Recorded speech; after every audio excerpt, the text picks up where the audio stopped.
Good afternoon from the Water Utilization Learning Center on a very cool, crisp, cloudy day here in September. It's hard to believe it's September with these cooler conditions, but I'm out here on our Southern Tour Road looking at some corn with Mark Reiman, our agronomist. And so as we look at corn and soybeans, what's going to be the impact of these cool, cloudy days? And so Mark, as we look at this, where do you think it's gonna, what kind of impact do you think we're gonna see on corn? Well, it's gonna be one where, because we've dropped the temperature so low, we are going to slow down, or obviously we are slowing down that GDU accumulation a lot.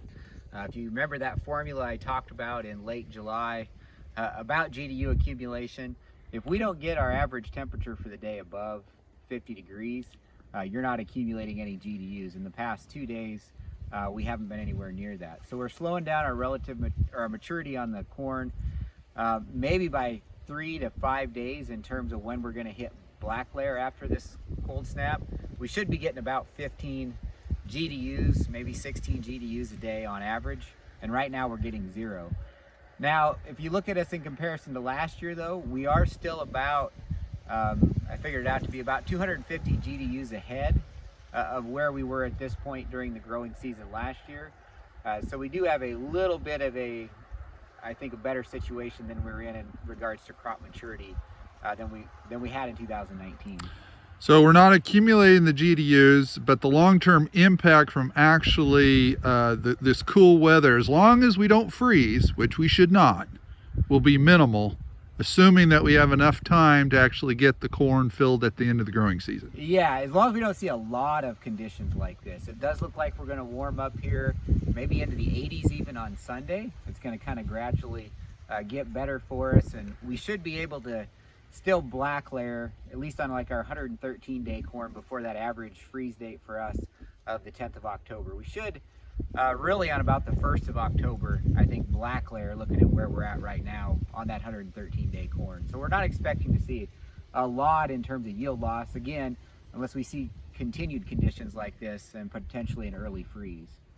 Okay, and so we've talked about the corn, so let's move on over here and talk about our soybeans. It's actually an early planted 2.5, and that's a late planted 2.5 here in our study. So just kind of showing that difference in, if you do stagger that planting date a month, you do get some good differences in when those soybeans mature. Yep, and so what's going to be the impact as we look at these cool, cloudy conditions on this? If you look at these ones, like your group 2s or maybe up to group 2.5, 2.6s, pretty much seed fill is getting really close to done on those. On a lot of the plants, we're seeing about 50% mature pods, so we're not seeing a lot in terms of seed fill anymore.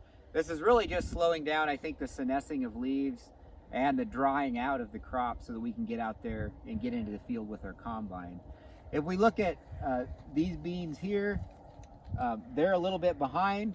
They're closer to that like R6.5 type growth stage. They've got good sized seeds in the upper pods, maybe starting to turn a little bit yellow.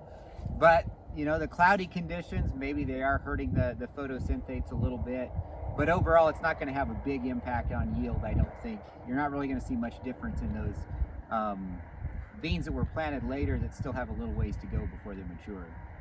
All righty. Well, so overall takeaways, the cool conditions are a little bit of a surprise for everybody, but long-term impacts, assuming that we have enough time at the end of the growing season, we don't see an early freeze, this cool condition should be fairly minimal on yield.